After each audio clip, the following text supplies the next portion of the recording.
प्रिय मित्रों, साहित्य और संस्कृत के संवाहक यूट्यूब चैनल में आप लोगों का पुनः स्वागत है।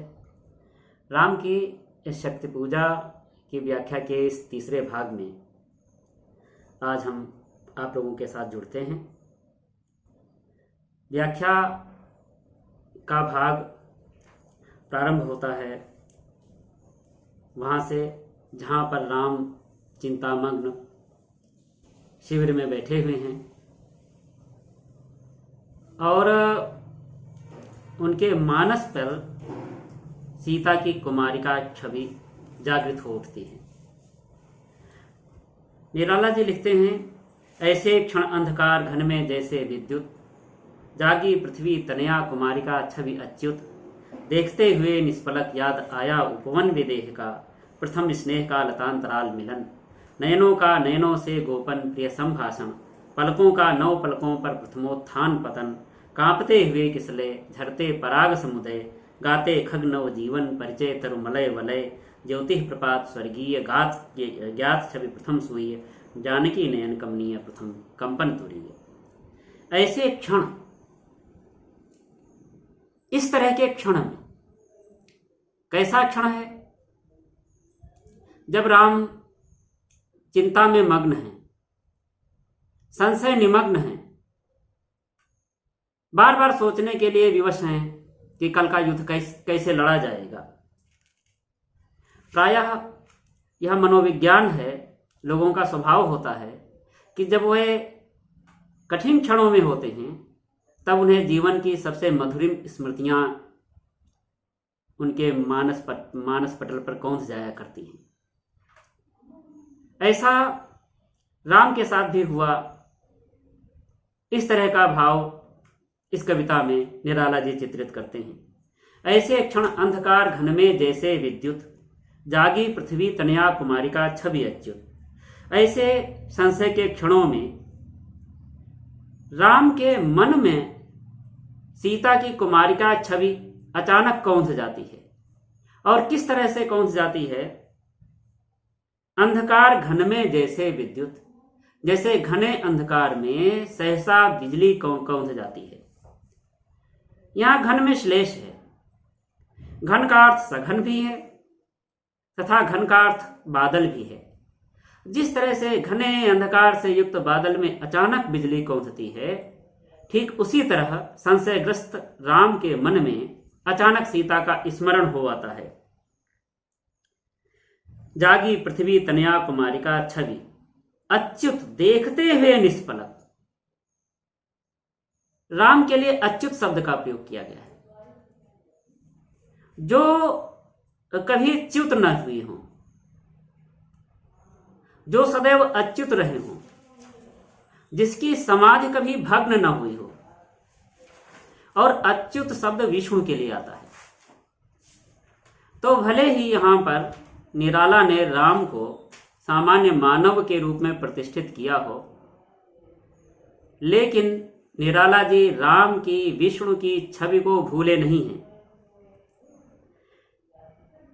वे लिखते हैं, देखते हुए निष्पलक याद आया उपवन विदेह का। बिना पलक झपकाए हुए विदेह का उपवन देख रहे हैं। राम के मन में सीता को लेकर जो स्मृति उत्पन्न हुई है, मानस में जो स्मृति बिजली की तरह कौंधी है, उसमें पूरी जनक वाटिका है। किस तरह से वे निष्पलक हैं, सीता को देख रहे हैं। विदेह का उपवन है, जनक का बगीचा है, प्रथम स्नेह का लतांतराल मिलन। लताओं के अंतराल में अपने प्रथम मिलन के दृश्य को भाव विभोर होकर के याद कर रहे हैं। नयनों का नयनों से गोपन, किस तरह से एक के नयन दूसरे के नेत्रों को, दूसरे की छवि को, दूसरे के सौंदर्य को अपने नेत्रों में छिपा ले रहे हैं। प्रिय संभाषण, ऐसा लगता है कि उन दोनों के नेत्र आपस में, नेत्रों के माध्यम से ही वे दोनों आपस में वार्तालाप कर ले रहे हों। पलकों का 9 पलकों पर प्रथमोत्थान पतन। पलकों का 9 पलकों पर प्रथम उत्थान पतन। जब पहली बार देखा दोनों ने एक दूसरे को, तो उत्साह के कारण, सौंदर्य बोध के कारण वे उनको देखने लग जाते हैं, लेकिन तुरंत उनके मन में मर्यादा का भाव बोध जागृत होता है, लज्जा का भाव उत्पन्न होता है और वे अपनी पलकों को गिरा लेते हैं। इस तरह प्रथम दृश्य में पलकों का उत्थान और पतन किस तरह से हो रहा था, इस दृश्य को राम वहां पर बैठे हुए याद कर रहे हैं। कांपते हुए किसले झरते पराग समुदय, गाते खग नव जीवन परिचय तरुमलय वलय, ज्योति प्रपात स्वर्गीय ज्ञात छवि प्रथम सुईय, जानकी नयन कमनीय प्रथम कंपन तुरीय। यहां कवि ने बहुत सुंदर अनुभवों का भी चित्रण किया है। कांपते हुए किसलय, वाटिका में किसलयों में कंपन हो रहा है, किसले कांप रहे हैं। झरते पराग समुदय, पुष्पों से पराग का समुदय, पराग का समूह स्रवित हो रहा है, गिर रहा है। गाते खग नवजीवन, जो पक्षी हैं वे नवजीवन परिचय के गीत गा रहे हैं। तरु मलय वलय, जो मलय के चंदन के वृक्ष हैं वे मलयाकार कंगन की तरह से झूम रहे हैं। ज्योति प्रपात स्वर्गीय, ऐसा प्रतीत होता है कि ज्योति का प्रपात, प्रकाश पुंज का कोई झरना हो जो दिव्य है, स्वर्गीय है, अलौकिक है, वह प्रवाहित हो रहा हो। ज्ञात छवि प्रथम सुई, सीता को ऐसा लगा कि यह हमारा अपना निजी धन है। उन्होंने अपने ही धन को राम के रूप में पहचान लिया हो, उन्हें ज्ञात हो गया हो। जानकी नयन कमनीय प्रथम कंपन तुरीय, इस तरह जानकी के नेत्रों में पहली बार कामना का भाव उत्पन्न हुआ। उनके नेत्र कमनीय हो गए, उनके नेत्र प्रेम के भाव से भर गए, उनके नेत्र इच्छा के भाव से भर गए, उनके नेत्र काम के भाव से भर गए। प्रथम कंपन तुरीय, और उनमें पहली बार कंपन उत्पन्न हुआ। रूपकात्स्योक्ति के माध्यम से कवि ने अनुभवों का चित्रण किया है। वह लिखता है, कांपते हुए किसलय। किसलय उपमान का प्रयोग अधरों के लिए किया जाता है और इस उपमान का प्रयोग कालिदास ने, प्रसाद ने, अन्यान्य कवियों ने बहुत अधिक किया है। कालिदास अभिज्ञान शाकुंतल में शकुंतला के ओठों के लिए लिखते हैं, अधरः किसलय रागः कोमल विट्पानुकारिणो बाहु। प्रसाद जी ने भी कामायनी और आंसू में कई स्थानों पर अधरों का किसले के रूप में प्रयोग किया है। झरते पराग समुदय, पराग का समुदय झर रहा है। गाते खग नव जीवन, उनके मन में जो कामनाओं के पक्षी हैं वह चहचहाने लग गए हैं। तो इस तरह से अनुभवों का पूरा मंडान कवि ने बांधा है। आगे राम की स्मृतियां बढ़ती हैं। सिहरा तन क्षण भर भूला मन, लहरा समस्त हर धनुर्भंग को पुनर्वार्यों उठा हस्त। सीता की जब यह सुंदर छवि राम के मानस में जागृत होती है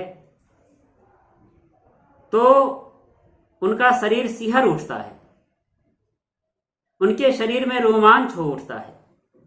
क्षण भर भूला मन, एक क्षण के लिए उनका मन सीता के सौंदर्य में निमग्न हो जाता है और वर्तमान जो संशय का भाव है, भय का भाव है, चिंता का भाव है, वह दूर हो जाता है। लहरा समस्त, उनके मन में आवेश भर जाता है। हर धनुर्भंग को पुनर्वार्यों उठा हस्त, ऐसा लगता है कि उन्होंने दोबारा अपने हाथ को शिव का धनुष तोड़ने के लिए उठा लिया हो। फूटी स्मृति सीता ध्यान लीन राम के अधर, फिर सीता का ध्यान राम के मन में होता है। किस सीता का ध्यान राम के मन में होता है? ध्यान लीन राम के अधर। जो सीता अपने मन में राम का चिंतन कर रही हैं, ऐसे सीता के अधरों का ध्यान राम को होता है और उनके मुख से स्मित निकल पड़ती है, मुस्कुराहट निकल पड़ती है। फिर विश्व विजय भावना हृदय में आई भर। उसके बाद विश्व को जीत लेने की कामना राम के मन में जागृत होती है, उठती है। वह आए याद दिव्य शर अगणित मंत्र पूत, और उनको अपने वे अलौकिक तीर याद आते हैं। एक आध तीर नहीं है, अगणित, जिनकी गणना नहीं की जा सकती है, ऐसे अनेक तीर याद आते हैं। और वह अलौकिक तीर मंत्र से पवित्र किए गए हैं, मंत्र से शोधित किए गए हैं। फड़का पर नभको उड़े सकल ज्यों देव दूत।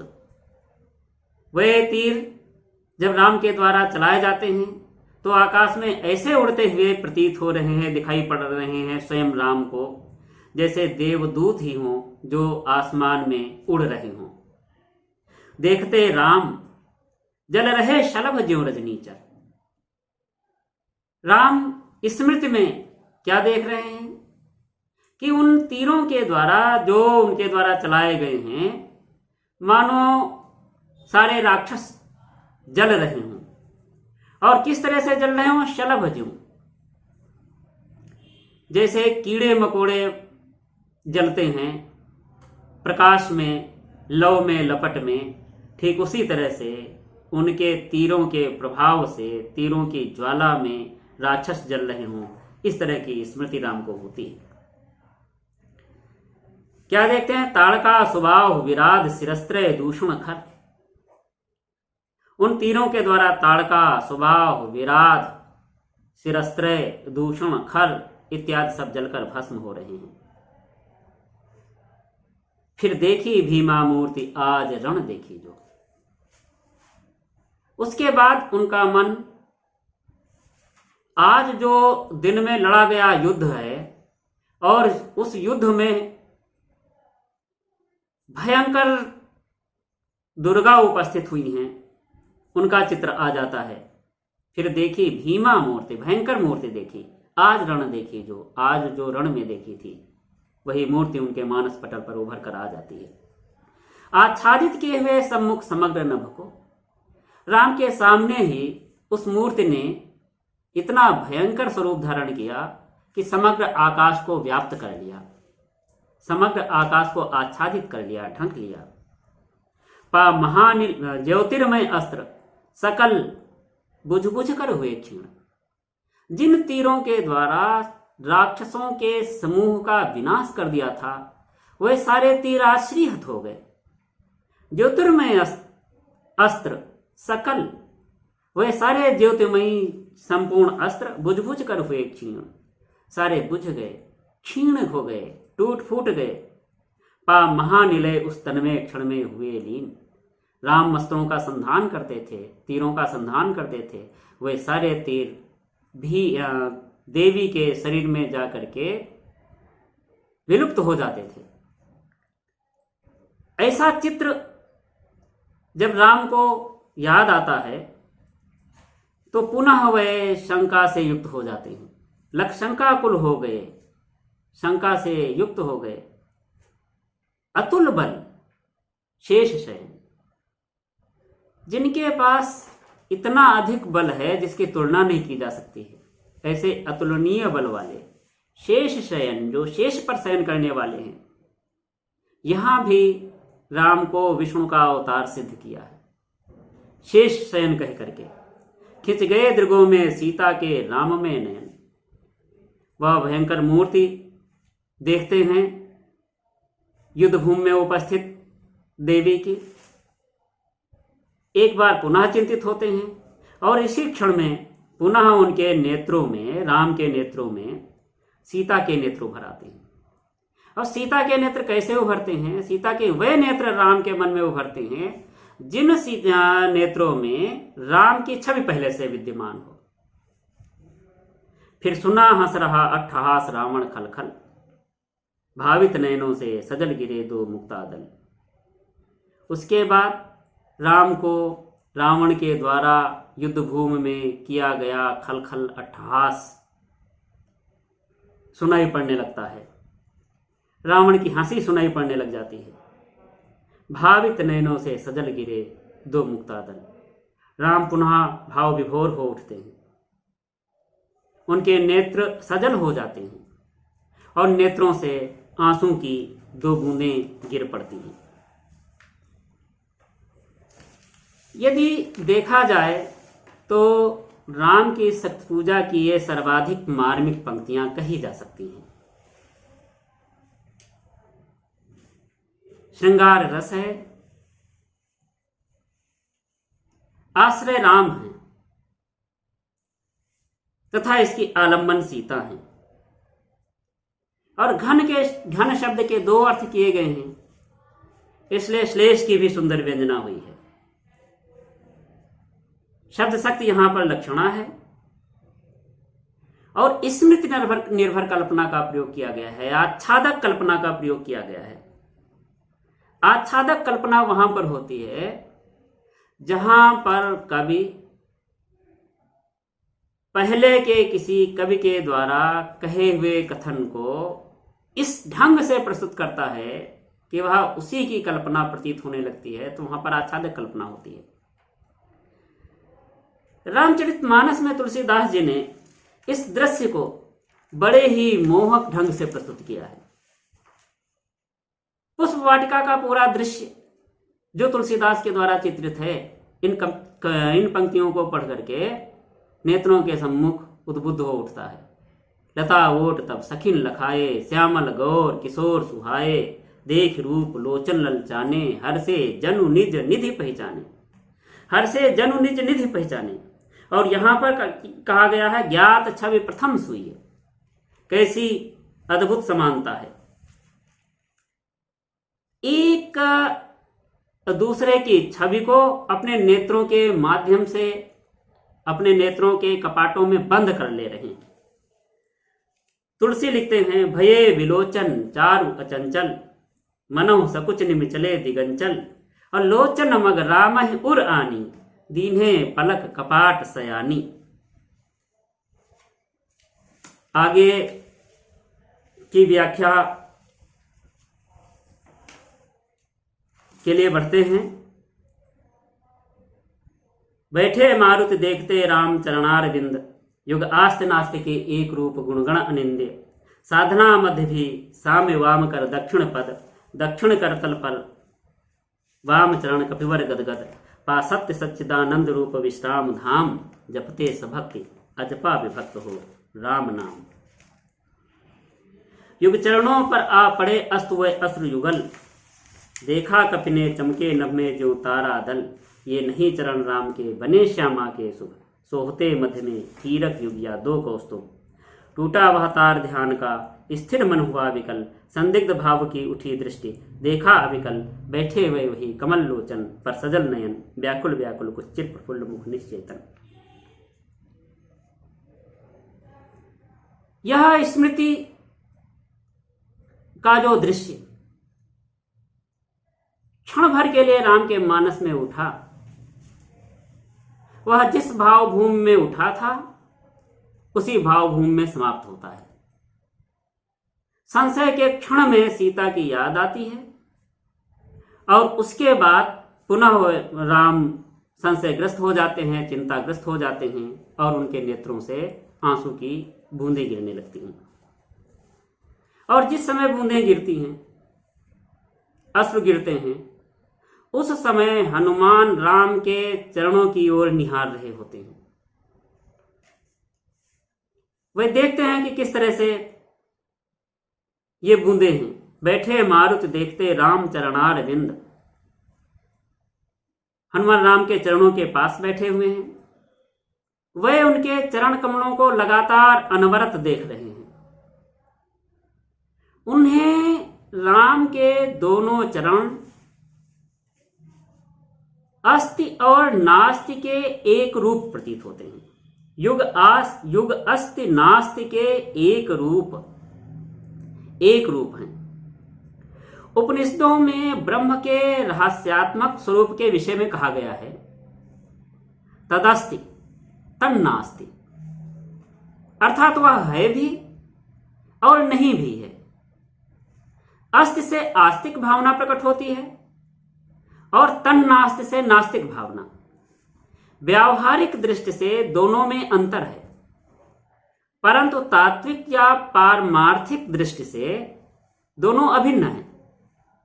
हनुमान अनुभव कर रहे हैं कि उनके आराध्य के दोनों चरण गुणों के भंडार हैं।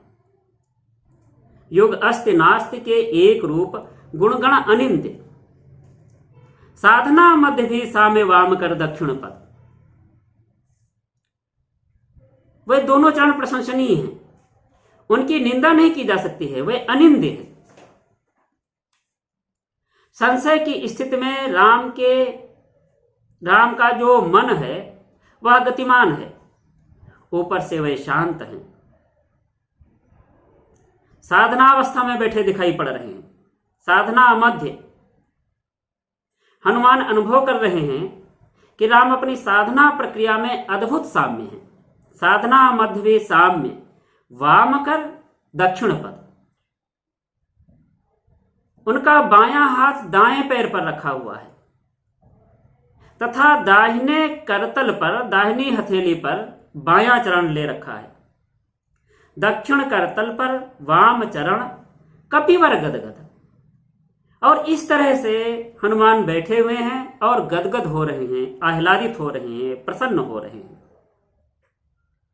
राम की ऐसी साधना मुद्रा हनुमान को अतीव आनंद दे रही है।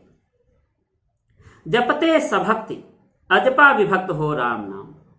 इस तरह से हनुमान अजपा विभक्ति का जाप कर रहे हों। जपते सभक्ति, और उनके मन में राम के प्रति भक्ति का भाव भरा हुआ है। वे भक्ति भाव से भरकर श्रेष्ठ भक्त के रूप में द्वैत भाव से राम के नाम का अजपा जाप कर रहे हैं। उसी समय राम के आंसुओं की 2 बूंदें राम के चरणों पर गिरती हैं और उन बूंदों को हनुमान देखते हैं। युग चरणों पर आ पड़े अस्तु वे अश्रु युगल, देखा कपिने चमके नभ में ज्यों तारादल। हनुमान को प्रतीत होता है कि आंसू की वे 2 बूंदें चमकते हुए तारे हैं। उनके मन में दूसरा विचार आया कि ये राम के चरण नहीं है, ये तो श्यामा के चरण हैं, क्योंकि श्यामा ही अपने चरणों को सुसज्जित कर सकती है। और जो आंसू की बूंदें हैं हनुमान को ऐसे प्रतीत हो रही हैं कि वे राम के चरणों का श्रृंगार कर रही हों। ये नहीं चरण राम के बने श्यामा के शुभ, सोहते मध्य में हीरक युग या 2 कौस्तुभ। 2 कौस्तुभ मड़ियां हों या 2 हीरे हों जो दोनों पैरों पर जड़ दिए गए हों। इस तरह से राम के चरण हनुमान को प्रतीत हुए। टूटा हुआ तार ध्यान का, स्थिर मन हुआ विकल। राम चिंतामग्न है और हनुमान राम के भक्त में लीन है। जब हनुमान को ये 2 बूंदें दिखाई पड़ती हैं तो हनुमान का ध्यान टूटता है। टूटा वह तार ध्यान का, स्थिर मन हुआ विकल। हनुमान का जो मन राम की भक्ति में स्थिर था वह व्याकुल हो उठा, उसमें व्याकुलता आ गई। संदिग्ध भाव की उठी दृष्टि और संदेह के भाव से उन्होंने अपने नेत्रों को ऊपर उठाया। देखा अविकल बैठे हुए वही कमल लोचन। उन्होंने देखा कि कमलवत नेत्रों वाले राम वैसे ही बैठे हुए हैं, अविकल, बिना किसी व्याकुलता के, पर सजल नहीं। परंतु उनके नेत्र सजल हैं, जल से युक्त हैं, उनमें आंसू भरे हुए हैं। व्याकुल व्याकुल कुछ चिर प्रफुल्ल मुख निश्चेतन। उनके मुखमंडल पर प्रफुल्लता व्याप्त है, प्रफुल्लता तो है, मुख निश्चेतन। परंतु इस समय वह कुछ निश्चेतन सा भी प्रतीत हो रहा है। निश्चेतना छाई हुई है, उदासी छाई हुई है। इस तरह हनुमान राम के मुख को देखते हैं। तो ये जो पंक्तियां हैं, इसमें साधना के भाव को भी व्यक्त किया गया है। साधना मध्य भी साम्य वाम कर दक्षिण पद, दक्षिण करतल पर वाम चरण का अर्थ हनुमान की साधना के पक्ष के प्रति लगाया जा सकता है। उनकी चेतना राम में समाहित है। तन्मयावस्था में वह हनुमान, उन्होंने बाएं हाथ में राम का दाहिना पैर तथा अपने दाहिने हाथ के हथेली पर राम के दाएं चरण को पकड़ रखा है। इस प्रकार राम की साधना, राम की सेवा करते हुए भी वह साधना के भाव में मग्न है। अजपा जाप का बहुत सुंदर वर्णन किया गया है इसमें हनुमान के माध्यम से। कबीर ने अपनी साखियों में, अपने पदों में अजपा का उल्लेख कई बार किया है। अजपा शब्द निर्गुण साधना पद्धति से है। इस नाम जप के साथ तांत्रिकों ने प्राणायाम की अनेक विधियों के प्रयोगों का वर्णन किया है। इड़ा पिंगला को छोड़कर मध्यम मार्ग, मध्यमा प्रतिपदा या सुषुम्ना में श्वास का अवधारण करके रामस्थ हो जाने से ही राम नाम का जप सिद्ध होता है। संतों के नाम जप से इस श्वास के मध्य पथ गमन की क्रिया को अलग करके नहीं देखा जा सकता है। तभी संत अध उरधि को छोड़ने की बात करते हैं। तत्व के परामर्श होते रहने से श्वास इस मध्य पथ का गमन करती है और तब नाम जप प्रत्येक श्वास के साथ बिना प्रयत्न ही चलता रहता है। यही सहज जप है। जप न करने पर भी जप होता रहता है, इसीलिए इसको अजपा जाप कहा जाता है। इस समय तत्व के साथ आत्मा की एकता स्थापित हो जाने से सोहम सोहम की ध्वनि श्वास के साथ चलती रहती है।